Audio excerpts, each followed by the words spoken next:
It's Friday, July 21. In the headlines, government is treating the ongoing drought and heat wave as national emergencies. In business news, we look at a new socio-economic initiative, Project STAR.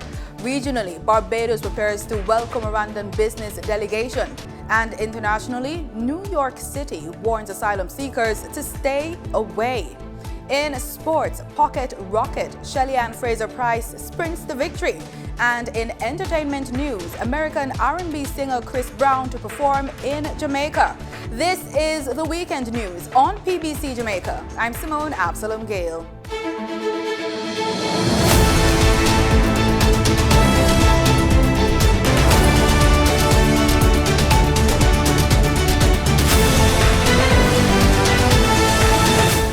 Minister of Local Government and Community Development Desmond McKenzie should be meeting with parish mayors today, Friday, July 21, to get further insight as to what is taking place within the various municipalities as the island continues to feel the impact of the ongoing heat wave and drought. He says he met with CEOs of municipal corporations on Thursday because the government is treating the matters as national emergencies. According to Minister McKenzie, he is part of a cabinet team that includes Minister of Health and Wellness, Dr. Christopher Tufton, and Minister with Responsibility for Climate Affairs, Senator Matthew Samuda, which has been working across the government to see how it can respond in a way that will offer relief and support to Jamaicans who really need help. Consumers owe the National Water Commission $30 billion. NWC President Mark Barnett told Wednesday's sitting of the Public Administration and Appropriations Committee that the utility company plans to ramp up its revenue collection drive as it seeks to find $1 billion to make retroactive payments to workers. The NWC's wage bill will increase to almost $8 billion per year by 2026 due to the government's compensation review exercise. He says realistically, the company will only be able to collect about a third of that payment. Commissioner of Police Major General Anthony Anderson describes Project STAR as a story of possibilities and potential. Speaking at a recent reception for the multi-year social transformation program, he said the Jamaica Constabulary Force, which is a partner in the venture, is in it for the long haul. We will continue to be supportive of this. We will continue to make interventions where necessary. We'll continue to support this program in our discussions about what we see from our perspective as well within communities. Why it's important that young people were introduced into the committee planning this, because it's no sense that a bunch of old guys sit around to tell you what's great for young people. We don't know, so we have to ask. And then when you ask and you bring experience, knowledge, youth, and their own view of it, then you get a better program. Minister of National Security Dr. Horace Chang says he is impressed with the project's data-driven plan of implementation and sustainability. He notes that the practice of social interventions with no long-term effect should change. He, on the other hand, is setting up Project STAR, set about to work in a collaborative approach, because the only way you can generate sustainability is to ensure that institutions that you are working with in these difficult communities, 105 communities that are identified since back about 2008 when then Prime Minister Golding asked to look at the community renewal program. And those 100 communities have remained the same. The violence is increasing on an exponential rate. We have had to introduce some strong policing to at least hold it level, a little bit of decline. But to get it to go down and stay down, we have to move beyond that. He is urging charity organizations to work on projects that result in institutional changes.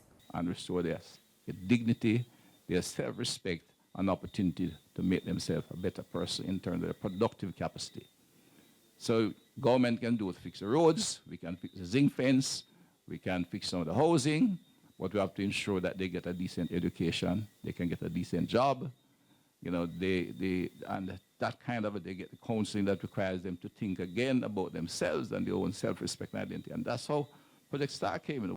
Time now for the business report with Danita Rodney.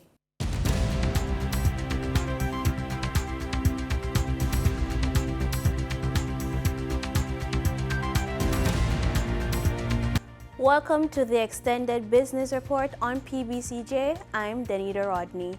In this week's report, the fact is, without all hands becoming involved, we're not going to get there.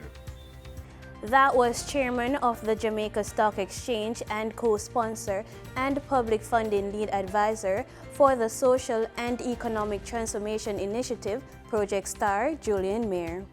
Speaking at a recent reception for the multi-year social transformation program, Mr. Mayer said Project Star is aimed at creating a funding platform for not-for-profit projects. This is a platform built at the stock exchange which creates a mechanism for projects that are non-for-profit to be funded. However, none had ever been done in the way that we envisaged. And we actually have no evidence that it's been done this way anywhere in the world. But we know that through our co-brokers or broker-dealer community in Jamaica and through our investor community in Jamaica, we have democratized investing in stocks. At the reception, Mayer said the goal of the IPO is to be able to fund the company's ability to do other things. There are numbers thrown out there.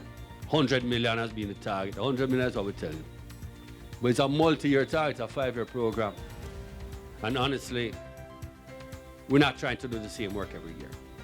We want to do just like on any IPO, exceed the target, have an oversubscription, have this very big challenge. What do you do with all this excess money? Do you give it back? Do you allocate it, and give everybody, 10 cents on the dollar of an investment? Well, that's not what we're going to do. What it does is it gives us the ability to fund Project Star's ability to do more things. Project Star, Social Transformation and Renewal, is a social and economic development initiative created by the Private Sector Organization of Jamaica, PBCJ, in partnership with the Jamaica Constabulary Force, JCF, and driven by communities to bring about societal transformation through targeted interventions in under-resourced areas of Jamaica. 10 communities have been selected in its first phase. Now for your market updates. In foreign exchange trading for Thursday, July 20, the US dollar sold for an average of $155.39. The Canadian dollar ended trading at $128.02. The pound sterling traded for $202.94, and the euro sold for $173.75. In GSE trading, the GSE index advanced by 3,614 points. The junior market index declined by 18 points. The combined market index advanced by 3,204 points, and the All-Jamaican Composite Index advanced by 1,736 points. Overall market activity resulted from trading in 100 stocks, of which 41 advanced, 41 declined, and 18 traded firm. Stocks advanced for AMG Packaging and Paper Company Limited, Barita Investments Limited, and Caribbean Producers Jamaica Limited. Stocks declined for 138 Student Living Jamaica Limited, Blue Power Group Limited, and Caribbean Cement Company Limited. Trading firm were CAC 2000 Limited, Caribbean Assurance Brokers Limited, and Cataros Limited. The overall volume leaders were Trans-Jamaican Highway Limited with over 4 million units, Wigton Wind Farm Limited ordinary shares, and Image Plus Consultants Limited with over 2 million units. In regional stocks, on the Trinidad and Tobago Stock Exchange, Calypso Macro Index Fund posted 398 shares. On the Barbados Stock Exchange, 0 securities traded. In regional business, the International Monetary Fund, IMF, is predicting economic growth of 3.9% for Grenada in 2023. Here's more in this report. On Wednesday, the International Monetary Fund, the IMF, released its latest assessment of Grenada's recent economic performance. The report states that the Grenadian economy grew strongly in 2022 by 6.4% and is on track to expand further in 2023 by 3.9%, surpassing initial projections for both years. It notes that global inflationary pressures were lessened by the government's swift policy response, including subsidizing basic food and fuel prices. The IMF indicated that public finances remain strong and public debt is back on a downward path and is assessed to be sustainable. The financial sector is stable, liquid, and resilient to shocks amid tightening global financial conditions. The IMF's evaluation also highlights key recommendations to strengthen and build resilience of the Grenadian economy, including improving competitiveness in tourism, agriculture, and other sectors, better targeting of social assistance programs, increasing the efficiency of both tax and public spending, and reforming the national insurance and public sector pension schemes.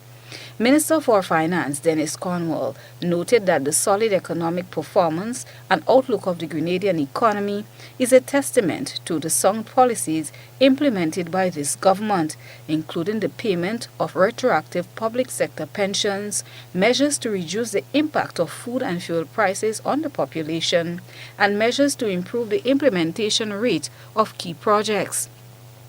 The publication of the report follows approval by the IMF's Executive Board on the 17th July 2023. The previous assessment was conducted in May of 2022. The IMF report highlights Grenada's achievement in navigating the recent crisis, fostering robust economic growth, implementing prudent fiscal policies, and undertaking comprehensive structural reforms, underscoring government's prudent economic management in the past year. Grenada is on a 12-month review cycle. The next assessment will take place around May 2024. Chriselina John, GBN News. In international business, the S&P 500 and Nasdaq fell on Thursday, weighed down by drops in Tesla and Netflix following their quarterly results, but the Dow advanced thanks to gains in Johnson & Johnson following a strong annual forecast. Wall Street finished mixed Thursday, with earnings pushing the major indexes in opposite directions. Johnson & Johnson gave a boost to the Dow, while Tesla and Netflix dragged down the Nasdaq and S&P 500. The Dow closed up 0.5%, while the S&P lost 0.7 and the Nasdaq sank 2%. Johnson & Johnson raised its 2023 profit forecast and its shares rose 6%. While Netflix fell 8% after its revenue missed estimates, and Tesla plunged nearly 10% following a miss on gross margins and comments from Elon Musk about the possibility of more price cuts. Fort Pitt Capital Group senior investment analyst Brian Jakowski said investors in these big losers Thursday are likely still winners in 2023. Investors kind of gave them a pass in the first quarter in terms of their results, and a lot of it was market performance was driven by hype. So now we're kind of seeing, do these numbers meet up with the hype? And I think in the case of Netflix and Tesla, they both were underwhelming. And so I think investors, to no surprise, are selling that off and maybe harvesting some of the gains that they already have year to date. But take a step back and look at the big picture. Again, both of these companies have done really well. One other mover, United Airlines, which added 3% after lifting its full-year profit outlook and posting its highest ever quarterly earnings on booming demand for international travel. Economic data on Thursday indicated the labor market remains tight, while the housing and manufacturing sectors continue to slump. In market data for oil prices rose, buoyed by evidence of tightening supplies and economic stimulus in slow recovery in China.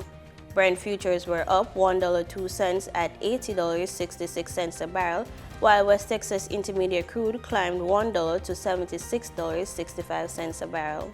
And that was the business report on PBCJ. I'm Danita Rodney. Back to you, Simone.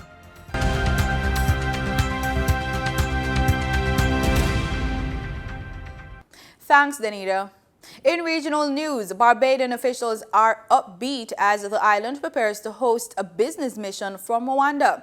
Director of Investment and Marketing with Invest Barbados, Renata Mohammed, says the mission is supported by a memorandum of understanding between Rwanda Development Board and Invest Barbados. And what we have in August 2nd to the 8th specifically, is a reciprocal mission. It's a business mission from Rwanda to Barbados. The focus of this mission is, and the theme is strengthening economic and cultural ties, because as you would have noted, this mission is happening in the, I guess, the prime time for the Crop Over Festival, hence the note on cultural ties. And cultural ties, not just from an appreciation of our heritage, but what is the possibility of joint development, joint tourism promotion. Those coming from Rwanda include a segment of the private sector, as well as government and agency representatives. The focus of that business forum really comes out of the MOU, as mentioned, and some sectors of interest, of course, include tourism, because it is an investment and tourism forum. It includes culture and the arts, hence the timing, financial services, agriculture and agro-processing, the ICT sector, medical tourism, research and development, and film. Guyana's agriculture and food system have been repositioned and transformed to become more competitive, diversified, modernized, and resilient. As we work to achieve the SDGs, particularly SDGs 2, Zero Hunger, Guyana has aligned our national development pathway to focus on priority areas such as food security, climate change, and agriculture financing. This was underscored by the minister during a meeting with the Director General of the Inter-American Institution for Cooperation on Agriculture, ICA, and other agriculture ministers and other officials across the region on Thursday. Guyana has committed to contributing significantly to cut the cost of food import by 25% by the year 2025. Addressing the food and nutrition security requires a targeted approach, which entails integrating the health, education, technology, and climate change mitigation sector. This will help to support regional and national prosperity, Minister Mustafa underscored.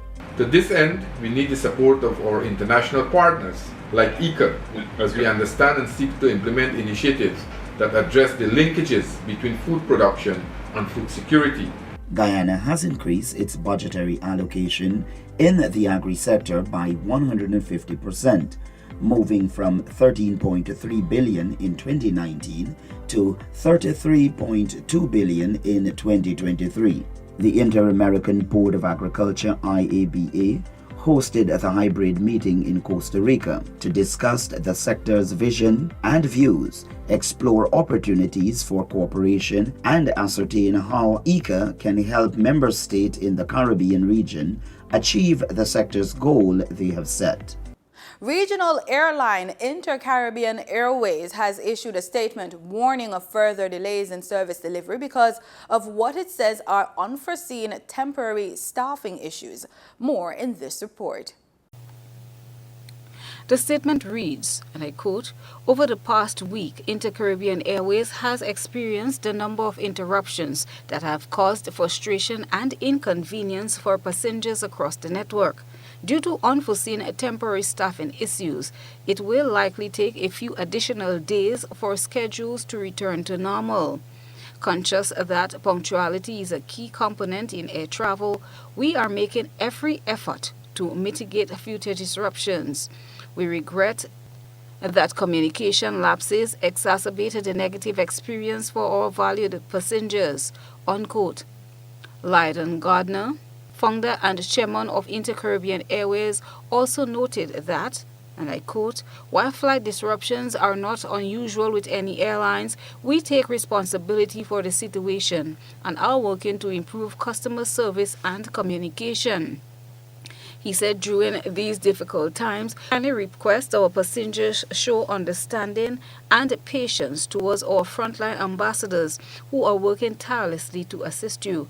Our team is doing everything possible to meet your needs and ensure your safety and comfort during your journey," unquote. In June this year, Inter-Caribbean added 7 ATR-42 to their fleet. These new large aircrafts are beginning to transition into service over the coming weeks and months. Additionally, the statement says the company is implementing a robust back-end communication system to enhance passenger notifications and proactively inform travelers when their flights are delayed or cancelled. The airline notes their continued efforts to rectify the situation, encouraging passengers to stay updated on their flight status through their website and customer service channels. Intercaribbean operates flights between several Caribbean islands, including Antigua and Barbuda, the Bahamas, the British Virgin Islands, Cuba, Dominica, Dominican Republic, Haiti, Jamaica, Puerto Rico, St. Lucia, Barbados, and Grenada. Intercaribbean Airways Limited is a regional airline based in the Turks and Caicos Islands, a British overseas territory. Christelina John, GBN News. In international news, New York City is sending leaflets to the United States-Mexico border, urging asylum seekers to stay away. Mayor Eric Adams says they cannot absorb any more. Al Jazeera's Kristen Salumi reports. No more room. That's the message from New York's mayor to migrants who've been arriving by the busload. Many sent here by Republican governors in states like Texas, Arizona, and Florida. More than 90,000 have been absorbed in the city since last spring. Many are fleeing poverty and in some cases persecution, hoping to gain a better life in the United States. We gave them a place to sleep. We gave them food. We ensured that their children were in our school system and incorporated into our school system. But we cannot continue to absorb tens of thousands of newcomers on our own without the help of the state and federal government.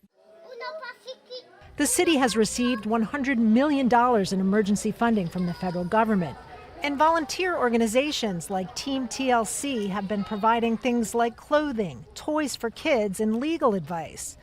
But the city is projected to spend more than $4 billion to house and feed asylum seekers throughout the next year. With homeless shelters at capacity, the mayor is saying he will now limit adult asylum seekers to 60-day stays.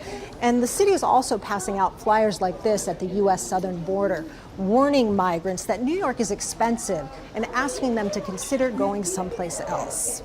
The flyer warns there's no guarantee of shelter, something advocates for the migrants contest.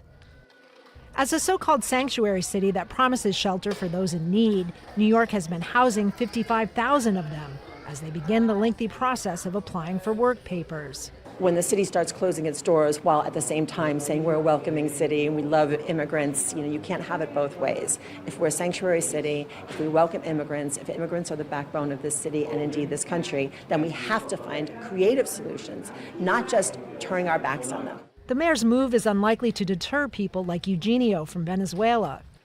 It's great here. Thank God we're in a place with a developed immigration process. We already have clothes and shelter at the hotel where they feed us. But Mayor Eric Adams says the city can no longer cope. Its compassion for migrants may be unlimited, but resources are not. Kristen Salumi, Al Jazeera, New York. In sports, five-time world champion Shelly-Ann Fraser-Pryce clocked a meet record of 10.82 seconds to land the women's 100 meters at the Luzerne International Athletics Meet in Switzerland on Thursday. She was one of 6 Jamaican winners at the event. Compatriots Natasha Morrison, 11.18, and Brianna Williams, 11.35, ended 5th and 8th, respectively. Jamaica's Julian Ford romped to victory in a season's best 9.99 seconds in the men's 100 meters. National record holder Rasheen McDonald won the men's 400 meters, crossing the line in 44.80 seconds. Tyler Mason leapt to victory in the men's 110-meter hurdles. Time now for news on the entertainment scene.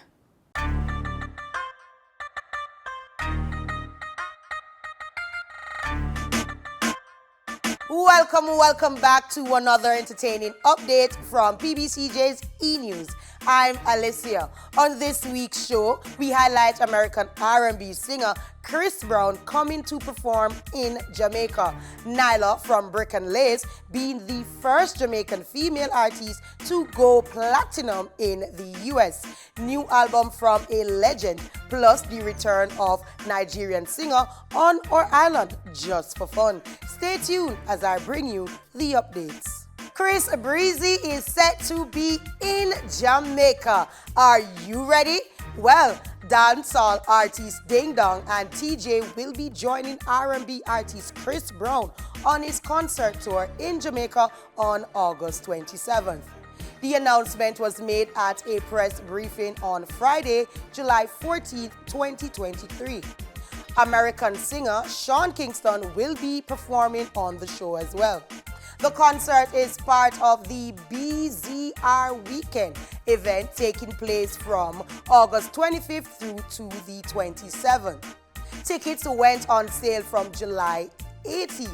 Dancehall artist Skellibeng, who was originally scheduled to join Chris Brown on the European leg of the tour, had to cancel due to unforeseen circumstances.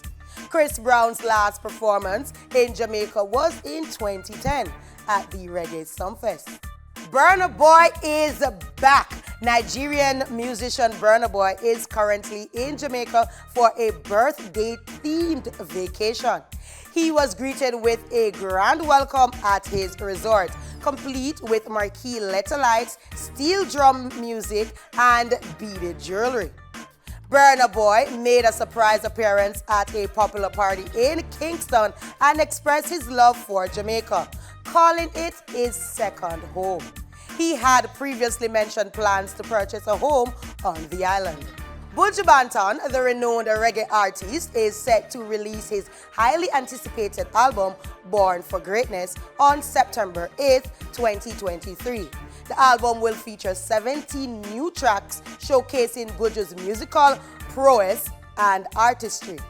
He collaborates with artists such as Victoria Montt and Stephen Marley on the album.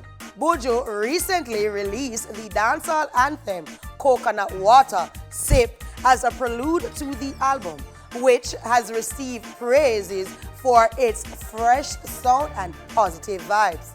His previous album, Upside Down 2020, was also well received, earning a Grammy nominations and positive reviews. Buju has been making a successful comeback, performing at major events and headlining concerts with reggae legend Beres Hammond.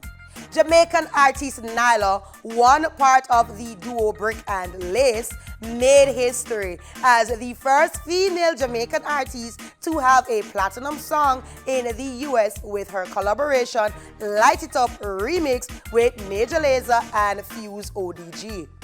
The song went platinum in 2017 and was certified double platinum in 2021.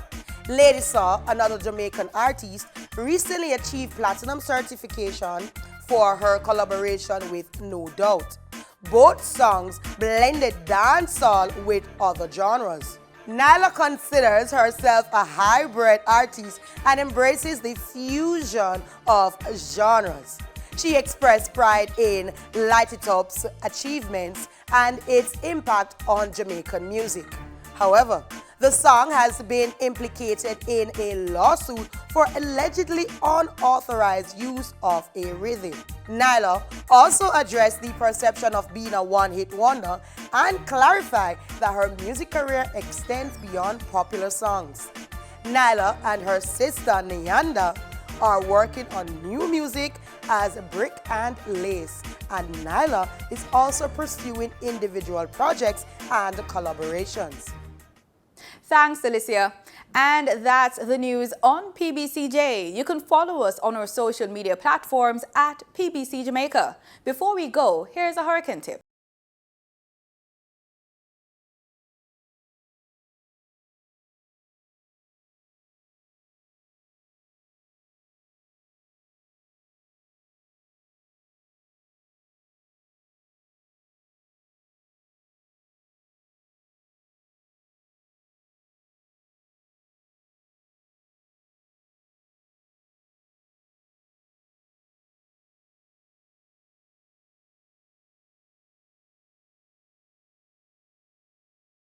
other buildings.